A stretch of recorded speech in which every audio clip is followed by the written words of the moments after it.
Neurosurgery and Physiatry, cuyo título se traducía al español como la intolerancia al gluten como enfermedad neurológica. Y aquí está un párrafo de esa publicación. Dice: le ha tomado a la humanidad casi 2000 años darse cuenta de que una proteína alimenticia común que se incluyó en la dieta humana de forma tardía en términos evolutivos, o sea, hace alrededor de 10.000 años, puede producir enfermedad no solo en el intestino, sino también en la piel y en el sistema nervioso.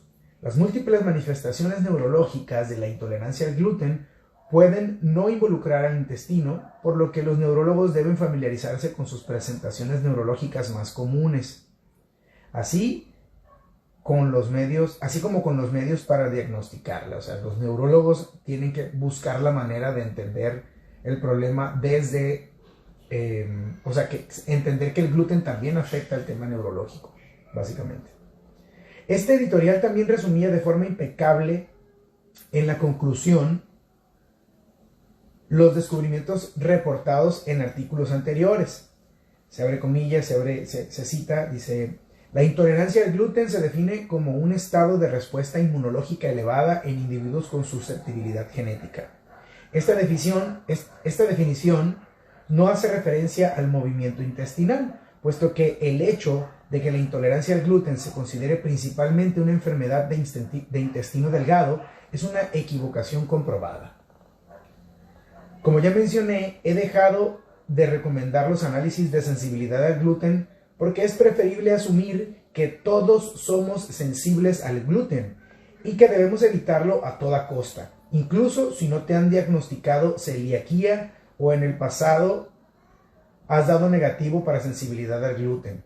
En 2015, el Dr. Fasano de la Universidad de Harvard publicó un artículo emblemático con un grupo de colegas de otras instituciones, incluyendo el Centro Médico Naval, la Universidad de Maryland y la Universidad Johns Hopkins. En ese estudio, coordinado por el médico naval Justin Holland, demostraron que la gliadina puede causar estragos e incluso ser responsable de múltiples trastornos autoinmunes y tipos de cáncer. En pocas palabras, la gliadina detona la producción de otra proteína llamada sonulina, con Z, por si la quieren buscar, la cual descompone el recubrimiento intestinal. ¡Wow! Esperen, ahí va otra vez. En pocas palabras, la gliadina detona la producción de otra proteína llamada sonulina, la cual descompone el recubrimiento intestinal e incrementa la permeabilidad. Una vez que el recubrimiento intestinal está dañado, las sustancias que deben permanecer dentro del intestino se filtran al torrente sanguíneo y provocan inflamación. El descubrimiento de los efectos de la sonulina en el cuerpo inspiró a los investigadores a buscar enfermedades caracterizadas por la permeabilidad intestinal y para sorpresa de muchos, esto llevó a descubrir que la mayoría de las enfermedades autoinmunes, incluyendo la celiaquía, la diabetes tipo 1, la artritis reumatoide, la esclerosis múltiple y enfermedad intestinal inflamatoria, se distinguen por los niveles anormales elevados de la sonulina y la permeabilidad intestinal. ¡Wow! La sonulina es tan potente que cuando los científicos exponen a animales de laboratorio a esta toxina, estos desarrollan casi de inmediato diabetes tipo 1. La toxina induce la permeabilidad intestinal y los animales comienzan a producir anticuerpos contra los islotes. Empiezan a producir anticuerpos contra los islotes pancreáticos, que son las células responsables de la producción de insulina. El estudio de Fasano incluye lo siguiente: la exposición a la gliadina induce un incremento de permeabilidad intestinal en los individuos, independientemente de que sean celíacos o no. Esto significa que todos, independientemente que seamos celíacos o no, tenemos cierto nivel de intolerancia al gluten.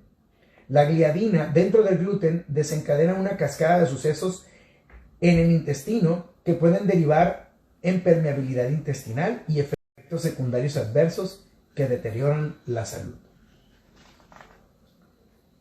¡Wow! Súper interesante, ¿eh? Después de que se publicara la primera edición de este libro, emergieron múltiples estudios que refuerzan la conexión entre el gluten, en particular la gliadina, y una mayor permeabilidad intestinal, la cual sabemos que es un mecanismo esencial para incrementar la inflamación. Estos estudios confirman una y otra vez que la sensibilidad al gluten no celíaca es real y mucho más generalizada de lo que habríamos imaginado. Es tal su impacto que en 2016 la Celiac Disease Foundation en Estados Unidos declaró que la sensibilidad al gluten no celíaca es una afección auténtica tras examinar la creciente evidencia física de activación inmunitaria y daño intestinal en personas que consumen trigo sin padecer celiaquía o alergia al trigo. Y este trastorno afecta a 6 veces más personas que la celiaquía. Esta afirmación salió a la luz de otro estudio que demuestra que la gente sin celiaquía puede exhibir marcas de daño intestinal relacionado con una severa activación inmunitaria sistemática. El estudio fue coordinado por investigadores de una institución sumamente respetada, el Centro Médico de la Universidad de Columbia. Y luego abre estos como recuadros que yo supongo que está haciendo alusión a estos informes, a estos estudios. Dice,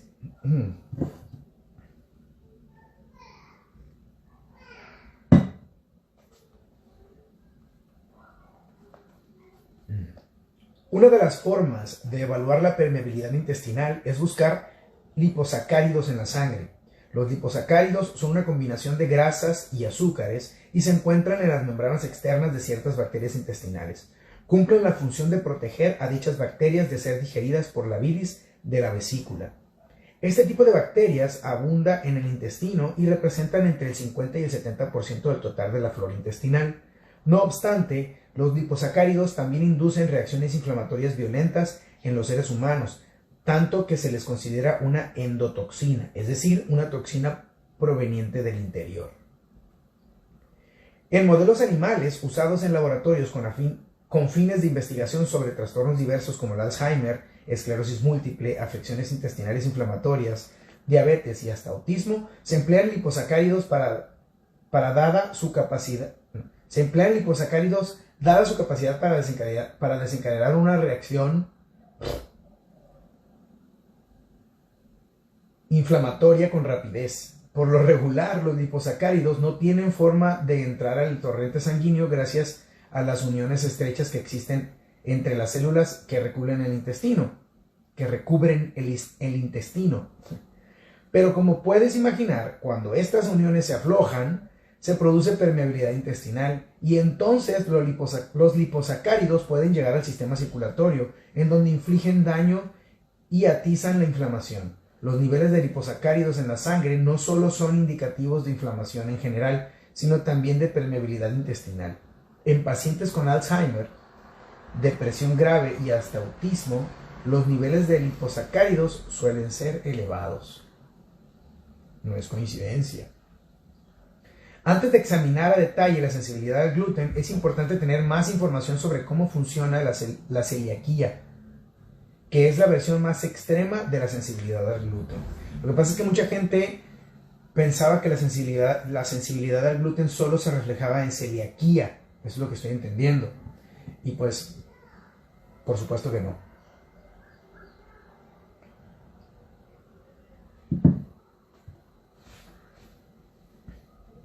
A ver cómo andamos con el tiempo.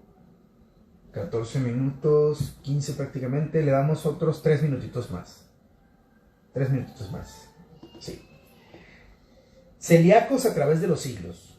A pesar de que la relación entre intolerancia al gluten y enfermedad neurológica ha recibido muy poca atención en la literatura médica, es posible ir siguiendo cierto hilo conductor prominente de conocimiento acumulado desde hace miles de años hasta llegar a una época en la que el gluten ni siquiera era parte de nuestro vocabulario. Resulta, pues, que la evidencia se ha acumulado desde entonces, pero no habíamos sido capaces de documentarla sino hasta nuestros tiempos. El hecho de que por fin podemos identificar el vínculo entre la enfermedad celíaca, la versión más intensa de la intolerancia al gluten, y los problemas neurológicos tienen implicaciones para todos, incluyendo a los no celíacos. El estudio de los pacientes con celiaquía nos ha permitido ver de cerca los auténticos peligros del gluten que durante tanto tiempo habían permanecido ocultos y en silencio.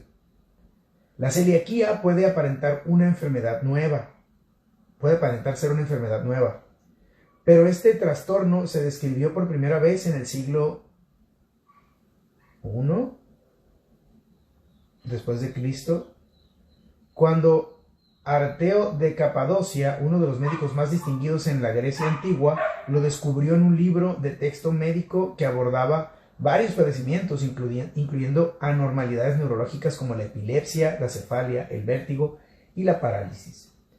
Arteo también fue el primero en usar el término celíaco, que en griego significa abdominal.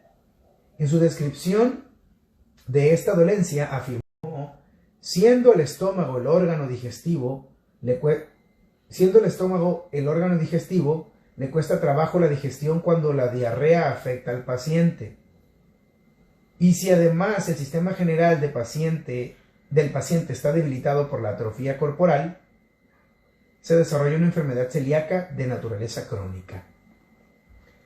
En el siglo XIX,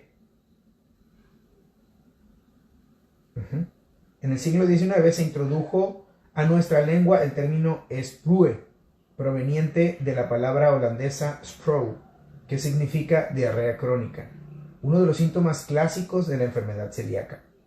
El pediatra inglés Samuel Samuel J. G.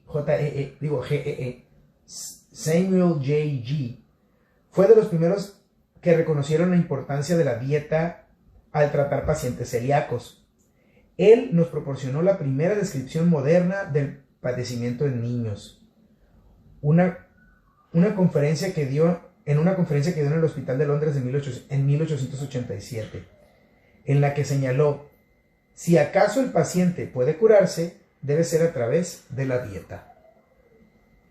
No obstante, en ese momento nadie podría señalar el ingrediente culpable, por lo que las recomendaciones de cambiar la dieta con el fin de encontrar una cura eran poco precisas. El Dr. G, por ejemplo, prohibía a sus pacientes las frutas y las verduras, las cuales en realidad no habrían representado un peligro para ellos, pero les permitía comer rebanadas delgadas de pan tostado, lo cual conmocionó el caso de un niño que curó con cáncer. Conmocionó el caso de un niño que se curó por comer 1 kilo de los mejores mejillones holandeses ese día, pero que recayó una vez que terminó la temporada de mejillones. Quizá el niño retomó la costumbre de comer pan tostado. En Estados Unidos, la primera discusión sobre el trastorno se publicó en 1908, cuando el doctor Christian Heder escribió un libro sobre niños con enfermedad celíaca, a la cual denominó infantilismo intestinal.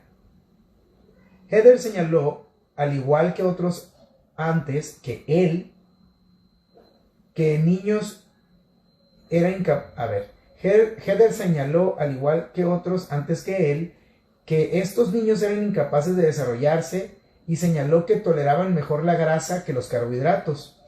No es novedad. Luego, en 1924, el pediatra estadounidense Sidney V. Haas reportó que una dieta basada en bananas tenía efectos positivos en este tipo de pacientes. Evidentemente, las bananas no eran las responsables de la mejoría, sino que más bien resultaba que una dieta basada en bananas excluía al gluten. ¡Qué importante eso! O sea, mucha gente le da un valor sobrenatural a las frutas. Yo no digo que sean malas, pero es que si te vas a alimentar con más frutas, podría significar que le estás bajando a los carbohidratos simples, a los carbohidratos procesados, a las harinas. Entonces, pues sí, te vas a sentir mejor. No necesariamente porque estás metiendo más fruta a tu cuerpo, sino porque estás bajando esta ingesta de harinas refinadas. Ok, el perro ya empezó con su concierto. Es curioso porque ese perro le ladra al aire o a algo que no se ve. Lo he visto.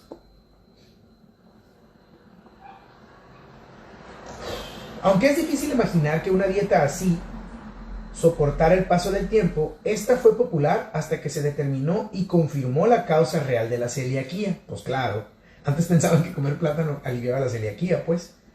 No fue sino hasta un par de décadas después, en los años 40, cuando el pediatra holandés Willem Carl Dickey estableció el vínculo entre la enfermedad celíaca y el consumo de harina de trigo. ¡Pum! Ahí empezó. Déjenme cierro la ventana porque traen concierto los perros. Ay, a ver si bajo un poquito. Dice, en ese entonces ya se sospechaba de los cereales, pero no se había podido establecer la conexión directa hasta que fue posible hacer una observación entre causa y efecto con el trigo. Pero, ¿cómo se realizó este descubrimiento? Durante la hambruna holandesa de 1944 hubo una fuerte escasez de pan y de harina, y el doctor Dickey notó que se redujo de forma considerable la tasa de muertes entre niños celíacos de más de 30. Es que había una coma. Se redujo. Ahí les va otra vez. Durante la hambruna holandesa de 1944 hubo una fuerte escasez de pan y de harina, y el doctor Dickey notó que se redujo de forma considerable la tasa de muertes entre niños celíacos, de más de 35 a casi 0%. ¿Ok? Órale. O sea, bajó un 35%, pues prácticamente. También reportó que una vez que volvieron a tener harina, la tasa de mortalidad aumentó a los niveles anteriores. Finalmente, en 1952, un grupo de médicos de Birmingham, Inglaterra, que incluía al Dr. Dickey, hizo la conexión entre la ingesta de proteínas de trigo y la enfermedad celíaca cuando examinaron muestras de mucosa intestinal tomadas de pacientes quirúrgicos. La inclusión de biopsias de intestino delgado durante los años 50 y 60 confirmó que ese era el órgano afectado. Cabe mencionar que los expertos en historia médica no concuerdan en si las observaciones anecdóticas previas de Dickey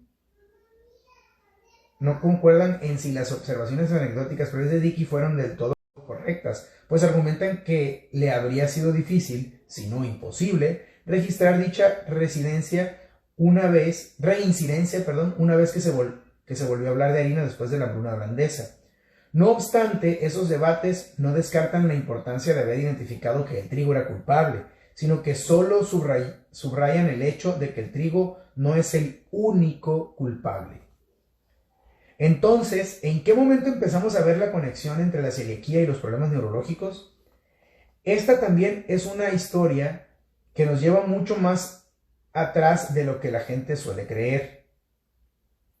Hace más de un siglo empezaron a surgir los primeros reportes anecdóticos y durante el siglo XX varios médicos documentaron el desarrollo de padecimientos neurológicos en pacientes con enfermedad celíaca. No obstante, cuando se empezó a detectar una correlación entre los problemas neurológicos y la celiaquía, se pensaba que se trataban en su mayoría de manifestaciones de deficiencias nutricionales ocasionadas por el daño en el tejido intestinal.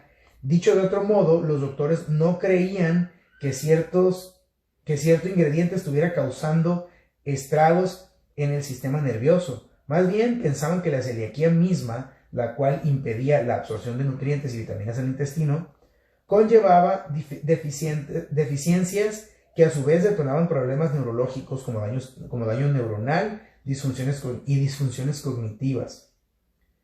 Estaban lejos de vislumbrar el papel que desempeña la inflamación, la cual aún no formaba parte de la biblioteca del conocimiento médico. En 1937 se publicó en Archives of Internal Medicine. O sea, de por sí las palabras son complicadas en español, ahora me las ponen en inglés. Este fue el primer reporte en la clínica Mayo sobre la implicación neurológica en pacientes con enfermedad celíaca. Aunque aún entonces las investigaciones no podían describir con precisión la verdadera causa de las de estos eventos. En ese momento atribuían la implicación neurológica a la disminución de electrolitos, esto entre comillas, causada sobre todo por la imposibilidad del intestino de digerir y absorber los nutrientes de forma adecuada. O sea, pensaban que era por una falta de electrolitos consumidos oralmente lo que provocaba esta falta de absorción de nutrientes en el intestino. Andamos, pues yo creo que ya. No me gusta cortarlo ahí, pues, pero pues son de 10 a 15 minutos y ya le pegamos. Así que vamos muy bien. Página 95, capítulo número 2, Cerebro de Pan.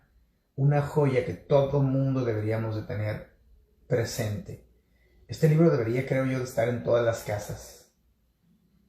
Estoy seguro que mucha gente dejaría de padecer tantos problemas que ya son hasta comunes y hasta normalizados. Chao Facebook, chao Instagram, chao YouTube.